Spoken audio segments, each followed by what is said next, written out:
The young nobleman Murillo has just received a special gift from the Red Priest Nabonidus. Nabonidus, the number 2 man in all the country. Murillo takes his gift into another room. It's a gilt ornate box, and inside is an ear that Murillo recognizes. And also he recognizes what the significance of this. It is a threat, a promise. But with this promise, Murillo understands that there is time meant for him to meditate on his coming doom or to make his plan of escape from the city, if he's able. But Murillo knows this, that where there is time, there's opportunity. Having heard rumors of a strange barbarian that's committed an ungodly murder in the worst part of the city, Murillo heads to the dungeons and he strikes a deal with this barbarian, this Conan of Samaria, that if Murillo will effect Conan's escape from prison, and thus his escape from the executioner, then Conan will go and assassinate this Nabonidus in his own house. The deal is made, and Murillo goes on his way. But soon after, Murillo hears word that the guard whom he has bribed in order to free the barbarian has himself been jailed. And Murillo sees that his plans come to no end, and he must take matters into his own hands. Taking sword in hand, he approaches the house of Nabonidus, makes entry, finds a servant dead on the floor. And over here in the corner, a figure stooped over wearing a scarlet cloak. This must be Nabonidus. Murillo inches forward, dagger at the ready, and the figure turns around, and this monstrous, hideous face grinning back at him, he wallops him over the head. Back in the dungeon, we find that the guard Murillo hired to free Conan has not been found out because of this conspiracy between the guard and Murillo, but for some other ancillary crime that this guard has committed. Nevertheless, Conan's in a tight spot. The new guard came in to replace him. This guard, an honest man, but not too bright, sees Conan free and outside of his chains. He throws open the cell door. Conan uses this opportunity to brain the man's head in with a ham bone. Now, Conan is free, and he decides that since he is free, he's going to uphold his part of the bargain and kill Nabonidus. But first, he has a little revenge of his own to enact. A certain duplicitous woman Conan was involved with, and he wants to get even. He heads off to a place called the Maze, a place full of shadows and catacombs, a place where a man could be murdered, no one would blink an eye. Because here, Conan finds a person who done him in, who had turned him over to the police for the death of a certain priest. He camps outside her abode, laying wait, finding it necessary to kill a certain John who just happened to be in the wrong place at the wrong time. But Conan makes his way up the steps to her apartment, knocks on the door, she answers, and he bursts in. He grabs her, escapes through a place on the ledge while people below find the body, running across the rooftops. And when Conan feels that he is far enough away to be safe about it, he throws this duplicitous woman into a cesspit laying in the street below. This accomplished, Conan goes about his business, returning to the house of Nabonidus. Now Murillo, having been conked on the head by this strange and hideous figure who he assumes to be Nabonidus in some sort of werewolf form, he wakes in the dark. It's damp. And he knows that he must be in some sort of labyrinth beneath the house of Nabonidus. He's stumbling his way through the dark when he hears something growling at him. And he says, "Hold!" This voice in the dark. And it's Conan the Cimmerian. Conan has recognized Murillo by the scent of the perfume he holds in his hair. Conan has entered into the underbelly, the labyrinth beneath Nabonidus' house through an entryway in the sewers. But as soon as Conan is through, this entryway closes shut, and it's only Conan's razor-sharp instincts that keep him from being killed by the spears on a portcullis. Conan and Murillo unite forces to find a way out of this labyrinth and soon find the man himself, Nabonidus, laying prone on the floor. Now Conan, to fulfill his end of the bargain, is willing and ready to kill the man on the spot where he lays. But Murillo holds back, as he sees something odd in the works. He wants to know what it is. They rouse Nabonidus, and Nabonidus tells all. On the floors above, there's a special type of ape. Not quite an ape, not quite a man, something caught in between. From a far-off land that Nabonidus has raised from a cub. This ape man, has watched Nabonidus in his dealings, and has himself become devious, till one day the ape decided he was going to be the man in charge. And he turned on his master, clubbed him, and threw him down a chute, as he had seen his master do to many men before.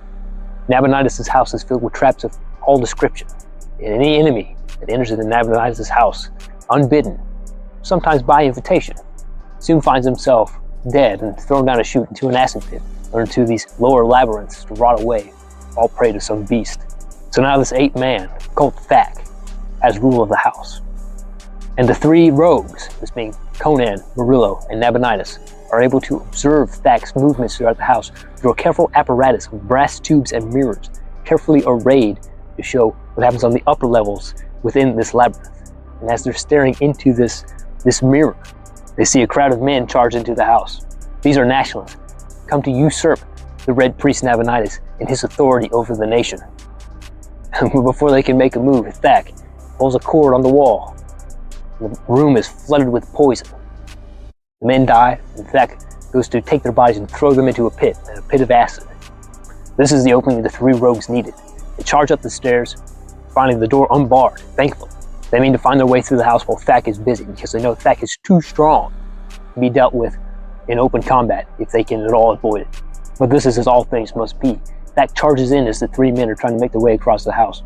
Conan locks into a vicious battle with the brute, striking again and again and again with his dagger.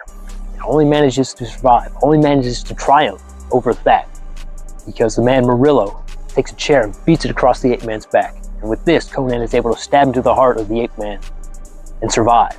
Conan takes time to reflect that this was no true beast, that this truly was a man, promising that in time's future, the women of his conclave would sing odes to this fallen foe. This one night's victory is not enough. Nabonidus turns on the two men he's made a compact with, vowing to destroy them both. Because for Nabonidus, he's lost a few servants, he's lost a peculiar pet, but he could gain the death of certain enemies that have plagued him for many years. While Nabonidus is jabbering, he loses focus, and then Conan uses this opportunity to take up the broken chair that Murillo had just used against Thak. He throws it across the room, and it catches Nabonidus on the side of the head and kills him instantly. Conan, he is all that Murillo has promised him, a horse and gold to make out of the city. And as they exit the house, Conan reflects that there is many a highway more he would like to ride before he goes down that road that Nabonidus has just gone. Rogues in the House is an excellent story, certainly one of the most well-regarded of the Conan stories by Robert E. Howard.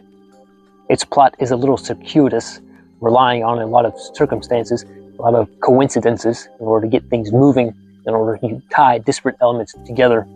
But this is all for a greater purpose, because the plot is not necessarily the point. The point here is the exploration of Conan as a character, essentially by pitting him against himself. It is no mistake, it is no accident that the first time Conan lays eyes on Thak, it is through the reflection of a mirror. And the overall plot of the story is built to have these reflections between Conan and his life and the actions of Thak, the ape-man. We start off with this detail that they are both strangers.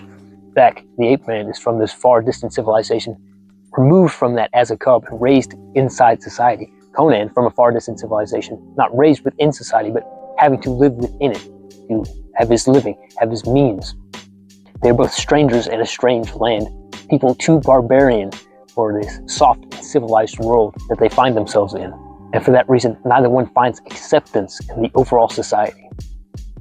Thak is sequestered inside this house, not allowed to leave or to have interaction with anyone outside of Nabonidus. And Conan, for all his barbarous ways, often finds himself on the other side of the law and inside prison. When Murillo first arrives at the house of Nabonidus and discovers Thak, Thak beats him on the head and throws him into a dungeon. And with Conan, he's in a dungeon, discovered by this guard, and he hits the guard in the head. Thak, in imitation of Nabonidus, takes the bodies of the nationals and throws them into an acid pit. Conan, as revenge for being snitched on to the police, takes this woman and throws her into a similar type of pit, into a cesspit, not killing her. But the actions are similar and show a similarity of character between Conan and Thak. Even the man Conan kills on his way to get revenge on the woman, it's just because that man was in the wrong place at the wrong time, much in the same way as the national showing up at Nabonidus' house just happened to be in the wrong place at the wrong time, befalling the ire of this Thak. And even in the climax to the story, when Conan and Thak are locked in this savage battle to the death, Conan does not gain the upper hand until a second man comes in, steps into the picture, and aids Conan in his victory. Conan versus Thak is almost equal, edges towards Thak perhaps just a little bit, but they two butt heads on almost equal footing. Robert E. Howard took a dim view on civilization, being all of human achievement. It's just a facade to cover up an eventual return to barbarism. You see, in this city, for all of Murillo and Nabonidus' dealings, their wheelings and dealings, their plotting, their backstabbing, is all a concealment or underlying savage tendencies.